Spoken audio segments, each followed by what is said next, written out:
Hi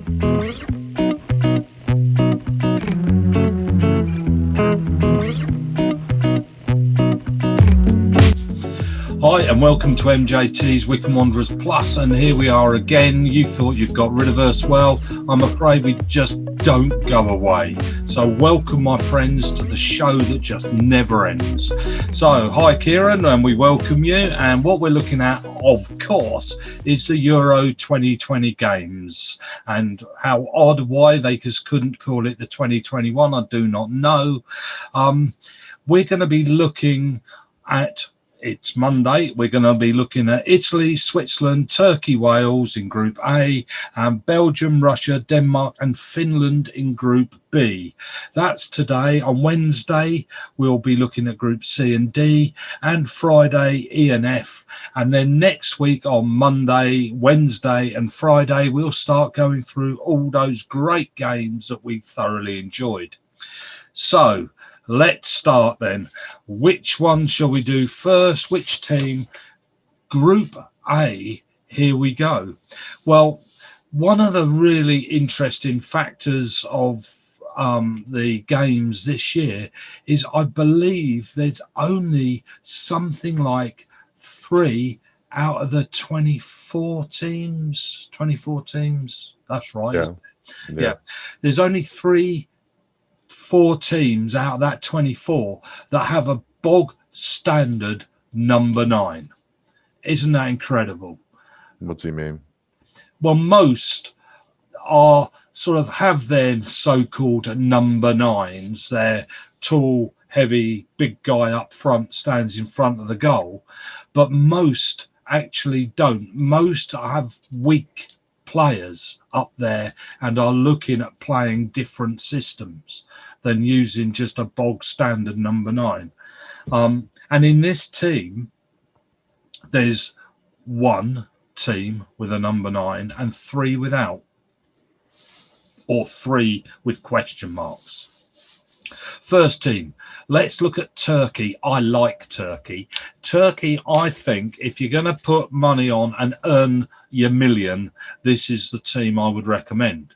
Right, you've got the team sheet, have you, Kieran? Mm-hmm. Right, well, Turkey have a number 9, but he's 36 years old. They're 11th favourites, can you believe? They've got a good solid defence, couple of game changers in attack. They've only qualified for 3 tournaments in 20 years, but they've reached the semis in 2 of them. In 2002, they came 3rd in the World Cup. I mean, basically, when they qualify, they do very well, nicely, thank you. Their coach is... Now, I have trouble with the Premier League pronouncing these names. So I haven't got it in front of me, so I'm not going to be able to help you on this one either. What haven't you got in front of you? I don't know what the manager's name is. Oh, right, okay. It's Senol Goons. He's back.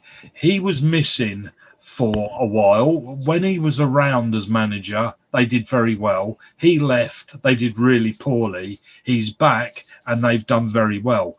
Their defence is very physical. They've conceded less goals than any other team in qualifying. That's a worry for Italy, I would think.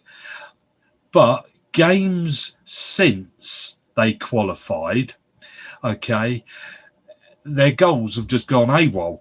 A 3-3 draw with Germany. Croatia and Latvia have been 4-2s or 3-2s. They beat Holland 4-2. Against Russia was a 3-2 win and a 2-2 against Serbia. So it seems that this manager loves playing fun, attacking football, or so it would seem, loves it when it doesn't matter. But when it comes to actually qualifying for anything, he pulls it up real tight, plays very defensive, plays very dirty football. I suppose in terms through, and the other team don't score. I suppose in terms of wanting to keep your players happy, getting qualified for Turkey is good enough, and then telling your players you can go out and be free during those other matches probably is quite uplifting, I'd imagine. I'm But guessing that's why he's done it. I mean, a 4-2 win over Holland, for goodness sake. A 3-all against Germany. Mm. And They Holland aren't aren't what they scared of scoring. They can score no. these goals, can't they? And Mm. that's with a 36-year-old striker. I mean, with the forwards I've got in front of me, I don't recognise any of the names. There's one No, guy called Under, who's at Leicester apparently, but obviously we haven't seen him play all season at all. no. Um, Çalhanoğlu for AC Milan is their big name. Got a very, very decent free kick on him, and it's going to be their Grealish as it was. Also, Kabak and Soyuncu as their centre backs from Liverpool and Leicester this season. I That's mean, who they'll look to you've keep got it the out. Brentford guy, haven't you? In Yeah. the midfield. How am I going to pronounce that? Yeah, exactly. Dervizoglu. Right, we'll go for that, shall we? And the other one that you do recognise, do you not? But probably not, is a great first name. Okay, what a good name. Okay, and Yukasulu. So it's okay Yukasulu from West Brom. Don't recognise it at all, to be No, honest with you. they got a couple of Lille players up front, but yeah, I mean they're not. I mean, you don't see any of those players, do you, anywhere? I No. mean, and so they're the dark horse. I mean, they're 11th favourites. And I will pick up on Friday. We're going to break down these teams a bit, not for long. We'll break these teams down for a little bit and pick out how you pick out the favourites. And England aren't that much higher than Turkey, actually, when you look at the detail. But yeah, that's Turkey. Italy. Right, I'll really quick and so you can talk. Okay, they're strong favourites for this group. Would you agree? Yeah. It would be it was totally embarrassing that they failed in the 2018 World Cup to get in there. They've won their last 5 games. And they've won all their last 5 games 2-0. And they over there, for some reason, it gets the title of for the last 5, have produced an English result. Where that comes from, I don't know. 2-0, they talk of as an English result. I hope so. Let's hope so. I mean, I'd be very happy for England to score 2-0 all the way through. This team is not Italy as we know it. We're so used to defensive, boring Italy. But this is a free-flowing team. Mancini has just taken 3 players and he's built his team around these 3. Jorginho, Verratti, and Barella, midfield, and they run the team. Would you like to discuss those 3? We obviously know Jorginho from Chelsea is very much a CDM ball-playing midfielder who doesn't contribute too much attacking-wise. Verratti is your hard-working midfielder who puts in crunching tackles over the pitch. Barella, don't know an awful amount about him, but have to say that, I mean, the reason you say that they're not the defensive Italy we all know them as is because they had that back 3 of Chiellini, Bonucci, and Barzagli, and them 3 are all above the age of 35 now, I think, and so they can't afford to do that. In terms of forwards, they're definitely going to be looking at Immobile from Lazio, because I think he was just a couple behind Ronaldo in the Serie A top scorers. Who's that? So, Immobile. Right. I was going to bring him up, actually. Yeah. So yeah, he's definitely who they're going to be looking at for Yeah, goals. he plays Lazio. Yeah, Yeah. Did you say that? Sorry. I did say that. Yeah. Right. He's really top, but not in international football. Ain't scored many in international football. He's played in Spain and Germany, and again, he wasn't very successful. But all of Italy's games are at home in this, and and with crowd, that has got to be a bonus. The other choice they have is Belotti. Belotti? Yes, from Torino. Yeah. Striker. But he won't use them two together. He will play one or the other. And as you say, I think you're right. It's going to be this guy Immobile. Yeah, you're just going to have to keep saying it and correcting me. Other team in this group, Wales. They sit deep and play counter-attacking football. This doesn't suit Italy. They don't like this style of football coming at them. This is not good for them. Robert Page is their manager at the moment because Giggs is still on trial for a sex offence until January. They play a 3-4-3. That's probable. Often win 1-0 by breaking down the sides. They've won 1-0 6 times since September. 2 ways to play up front. They rotate the midfield, and it sort of goes round and round with one of them ending up at the front, and then it moves again during the game with another one up the front, then moves again with another one up the front. So this sort of circle of changing the top player throughout the game, or they have a 6'5" Kiefer Moore as number 9. Where does he come from? Cardiff. Who? Cardiff. Okay. Well, he's useful if they need height. What about the midfield then, Kieran? Who would they use as this sort of rotating midfield? Well, the names that stand out that were used in the last Euros when they came, I think, 4th. Joe Allen, who's at Stoke. He is getting on a bit now, though, unfortunately.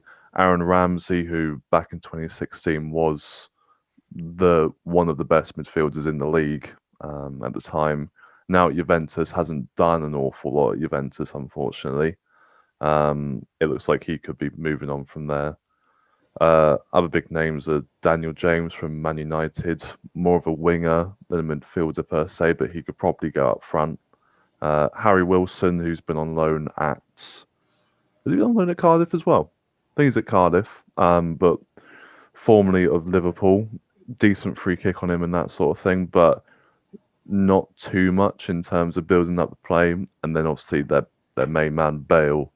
But I think we all know about Bale's struggles at Real Madrid and Spurs. But as we discussed last week, when Bale has played this season, he has scored. Yeah.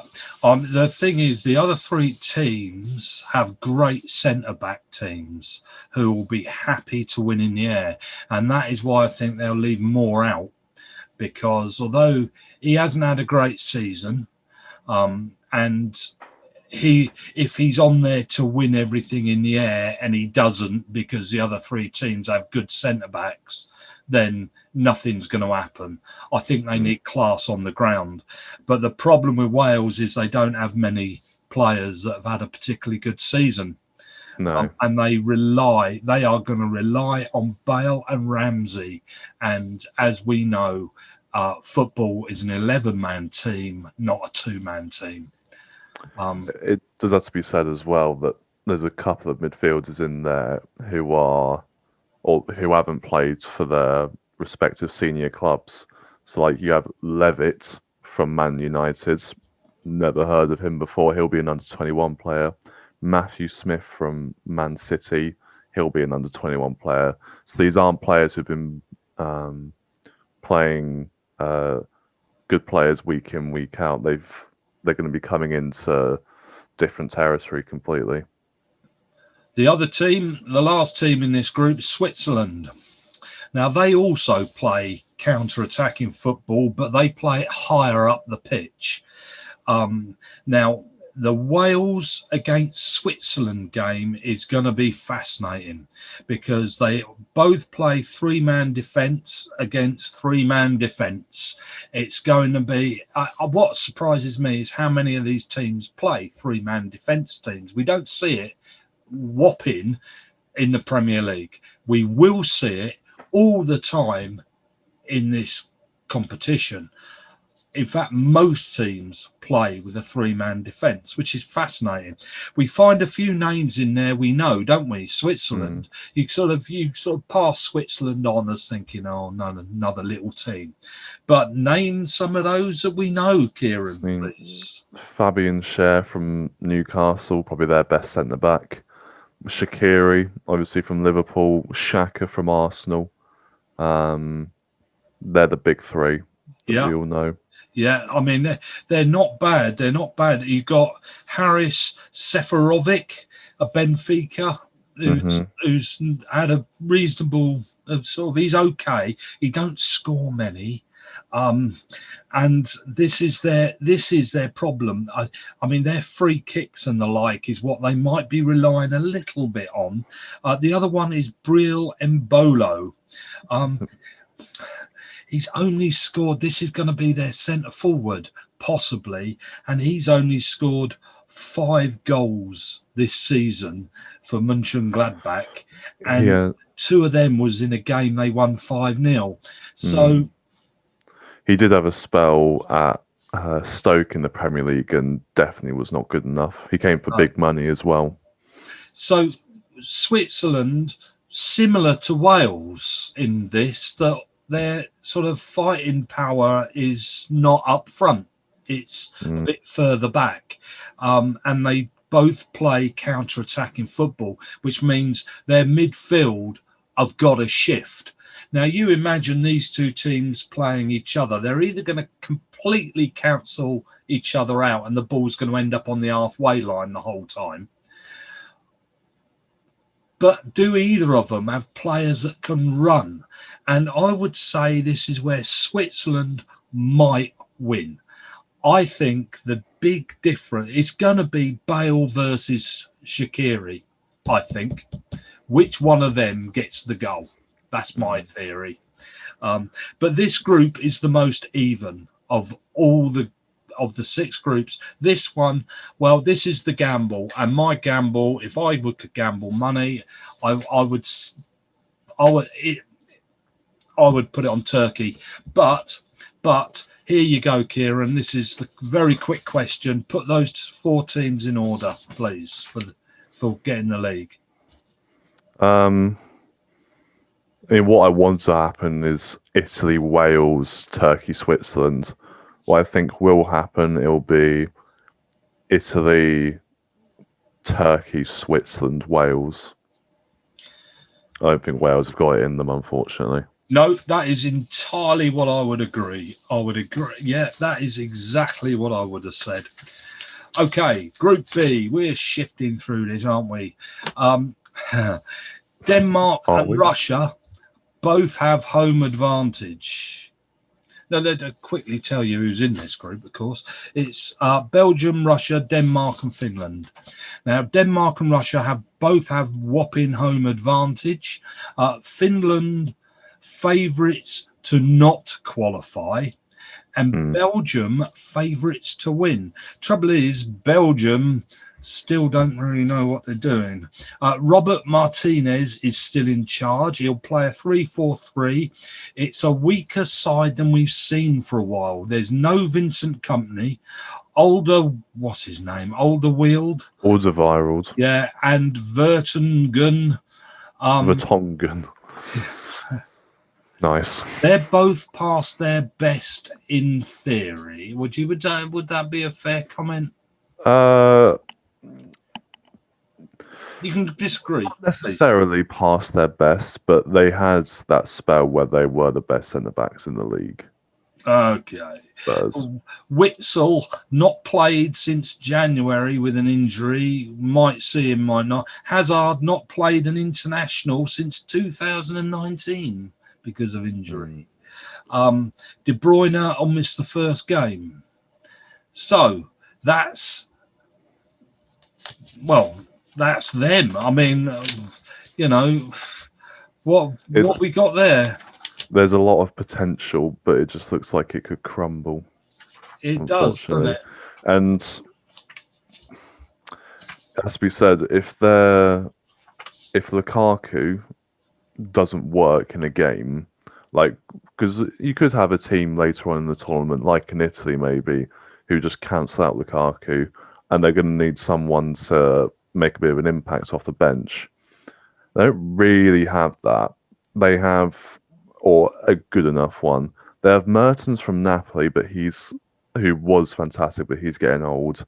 And then the other two are Batshuayi and Benteke. I think they've passed their best. I do. I think They've missed their chance the to win boat. it. Yeah, They've missed they've their missed the chance to boat. win their Yeah, game. absolutely. Yeah. This could be it. This could be scrape it this time, but they're going to have to do it this time. Mm. Denmark, new manager, July 2020. His name is Kasper Hjulmand. They've got great centre backs, solid midfield, and flying fullbacks. Probably play four at the back. Eriksson, of course, as we all know, Eriksson at Denmark is the playmaker and goal scorer. He scored 36 goals for them. But that's five. That's times 5 more than any other Danish player has scored in this group, in this team. They will often play four at the back, like I say, so they probably play a 4-3-3, a 4-2-3-1, sometimes go to a 3-4-1-2. Their number 9s, they do have a problem with, and this is why probably Eriksson has scored all the goals. Braithwaite up front is fast, but can't score. Oh, does that ring a bell for Chelsea? Paulson, okay in the air. Guy called Wind, who's just always injured. And Dolberg has had an absolute crap season. So Denmark, They do have a few names in there, though, that mean that they could have a chance of doing something. They also have Schmeichel in goal.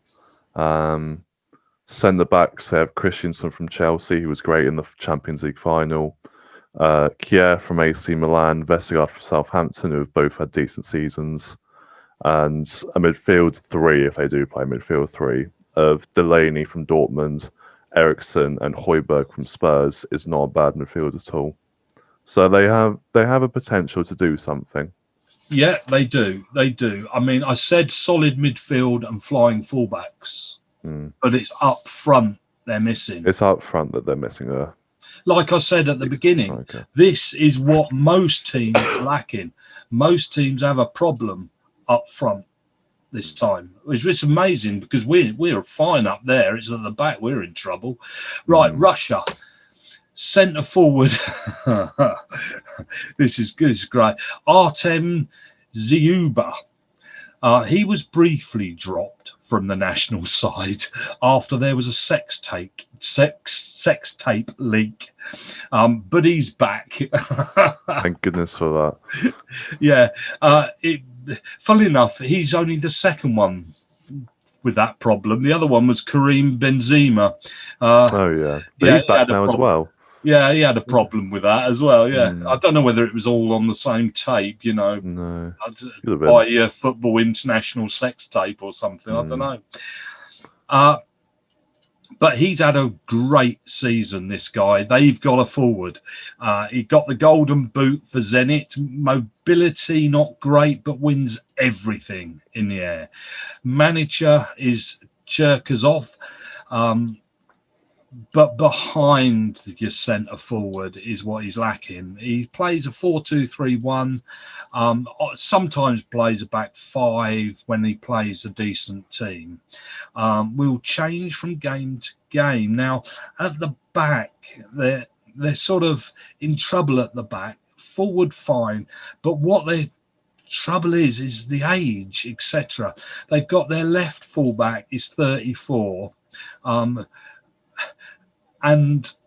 they've got two left backs, which is why he will sometimes move a left back into the middle, and then his right centre back is left footed, and his right fullback is an overlapper. So he ends up being like that because he's packed out on one side, so he moves them all across, and he ends up with three left footers across most of the pitch, or who always, they're all left backs, but he moves them across because he ain't got anybody else.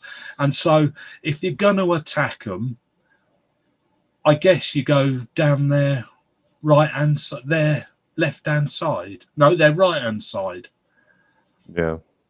Because they've only got left footers all the way down there. I mean, it's absolutely daft, and they've got no goalkeepers of any that are any good. But as we said as well, they only have 6 defenders on their list. That ain't many. That ain't many. They are packed in the midfield. Cheryshev, I mean, obviously the last World Cup was in Russia, and Cheryshev and Dizuba, or whatever his name is, both shone pretty well. Yeah, that's the guy up top. Yeah, so them two are who they'll be looking to again. But it's this back, one of these left backs is 34, another one's 37, and another one who he plays on the right is left-footed. Russia aren't going to do anything. No, no. They have a real problem up there. And Finland, first time that they've qualified, they are the major underdogs. Their number 9, though, we might recognise, and his name is Pukki. Trouble is, he needs good players around him. He's not a creative number 9. He is a put the ball in front of his foot and he runs and kicks it. That's a bit unfair, maybe. And they're going to rely on a guy called Jensen who needs to play well. He's a forward running player. Manager is Marku Kanerva. Now, he's played both a 4 and 5 man defence. The 5 man is most likely. In midfield, they have an okay duo in Tim Sparv and Glenn Kamara. They'll be hoping Belgium qualify after 2 games and rest all their players when they play Finland. That will be their only hope, is what I would say. Would that be? I mean, you kind of get an impression of what the team's going to be like based on the teams or the club teams that they come from, and there's some real crappers in. Like, as much as we love to hate them, there's a Bristol Rovers player in this squad, and it's like, how has that managed to happen? Like, Minnesota United, Djurgården. There's a lot of real crappers in here. Do you know why? Do you know why? Because they all come from Finland, I imagine. Well, up until 1980, the Euros only actually used to have 4 teams. You sure? How about that? Yeah. Up and then from 1980 to 96, it's only been around 60 odd years. Right. And then up to 96, there were 8 teams. And then up to 2016, there were 16 teams. And then 5 years ago, for the first time, there were 24 teams. That means there's a load of crap in there now. Didn't used to. When it was 16 teams, it was right. Now what you have is the best 3rd teams going out. You have 36 games to eliminate 8 teams. Yeah, it's great, isn't it? Dark. I mean, it's more football for us, so yeah. Yeah, and it is on BBC and ITV. Okay, Kieran, you've got Belgium, Russia, Denmark and Finland. Put them in order. Unfortunately, you do have to go on paper for these sort of things. And so on paper, it has to be Belgium, Denmark, Russia or Finland. Russia, and Finland. It'll be between Russia and Denmark as to who gets second, I think. Yeah, I think, see, Finland might get through rather than Russia simply based on that they're playing Belgium last. Yeah, but even then, Belgium's team would be better by quite a decent distance, I think. But that is their only chance, yeah. Yeah. Okay, I don't know how long we've been going. Have we been going too long? About half an hour. Have we? That's way too long. Right. So quite simply, we'll just finish off with a couple of little facts. One is the Champions League finalists. Which team has the most players attending the European Championships? Take a guess, Kieran. What football team in Europe have the most players there?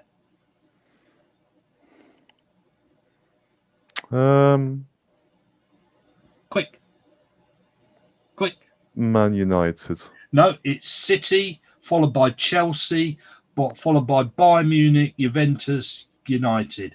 There's 15 City players. There's 15 Chelsea. So, in fact, they're both the same, not in order. Bayern Munich have got 14 players. Juventus have got 12. Man United have got 11. And Dynamo Kiev have got 11. Probably won Russia. Both Leicester and Leeds have got 7 each. Ukraine, actually. Barcelona have only got 8. Well, a lot of theirs is South American. A lot of their players. Liverpool have got 9. Have we? That's more than I expected, to be fair. Yeah. Mind you, I think that was put... No, was it put before or after Trent isn't going? Can't remember. And we'll finish with the last bit of information, and that's the Premier League powers the Euros. Top 20 leagues in terms of number of call-ups to Euro 2020. And that obviously is the English Premier League with 118 players from the Premier League is there. The Bundesliga, obviously, I would have guessed that, is 90. Italian Serie A 70, followed by the Spanish Liga, only 39. That puts it where it's at, really, doesn't it? It's pretty low down. 39 from Spain, 70 from Italy, 90 from Germany, and 118 from the Premier League. And with that, we'll say goodbye, shall we, Kieran? Say goodbye, Kieran. Bye. Bye.